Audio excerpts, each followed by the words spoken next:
Hello, എല്ലാവർക്കും സുഖമല്ലേ? നമുക്ക് ഫിഷ് പാൽക്കറി ഉണ്ടാക്കാം കേട്ടോ. അതിന് വേണ്ടിയിട്ട് ഒരു ചട്ടി അടുപ്പത്തേക്ക് വെച്ച് അതിലേക്ക് കുറച്ച് വെളിച്ചെണ്ണ ഊറ്റി അതിലേക്ക് കൊച്ചുള്ളി ചെറുതായിട്ട് കട്ട് ചെയ്ത് അത് ആഡ് ചെയ്ത് കൊടുത്തിട്ടുണ്ട്. പിന്നെ പച്ചമുളക്, പിന്നെ അതേപോലെ തന്നെ കറിവേപ്പില, കുറച്ച് ഇഞ്ചി ചതച്ചതും കൂടെ ആഡ് ചെയ്ത് കൊടുക്കുന്നുണ്ട്. എന്നിട്ട് നന്നായിട്ടൊന്ന് സോട്ട് ചെയ്തതിന് ശേഷം അതിലേക്ക് തക്കാളി ഇട്ട് കൊടുക്കുക. തക്കാളി നന്നായിട്ട് അതുമായിട്ടൊന്ന് മിക്സായി ഒന്ന് എണ്ണയൊക്കെ തിളഞ്ഞ് വരുന്ന ടൈമിൽ ഇതിലേക്ക് നമ്മൾ പിന്നെ കുറച്ച് പുളിവെള്ളം ആട്ടോ ആഡ് ചെയ്ത് കൊടുക്കുന്നത്. പുളിവെള്ളം ആഡ് ചെയ്ത് കൊടുക്കുന്നുണ്ട്. പിന്നെ അതേപോലെ തന്നെ കുറച്ച് വെള്ളവും കൂടെ ചേർത്ത് നന്നായിട്ട് അതൊന്ന് തിളച്ച് വരുമ്പോൾ നമ്മളിതിലേക്ക് മീൻ ആഡ് ചെയ്ത് കൊടുക്കുന്നുണ്ട്.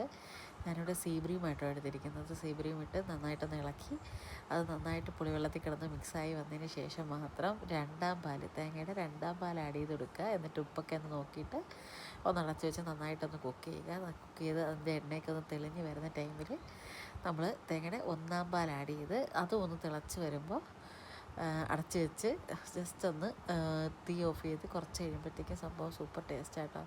അപ്പോൾ അത്രയേ ഉള്ളൂ. ചാനൽ ആദ്യമായിട്ട് കാണുന്നവരത് സബ്സ്ക്രൈബ് ചെയ്ത് സപ്പോർട്ട് ചെയ്യണേ. ഇതുപോലുള്ള കുട്ടി കുട്ടി വിശേഷങ്ങളുമായി അടുത്ത വീഡിയോ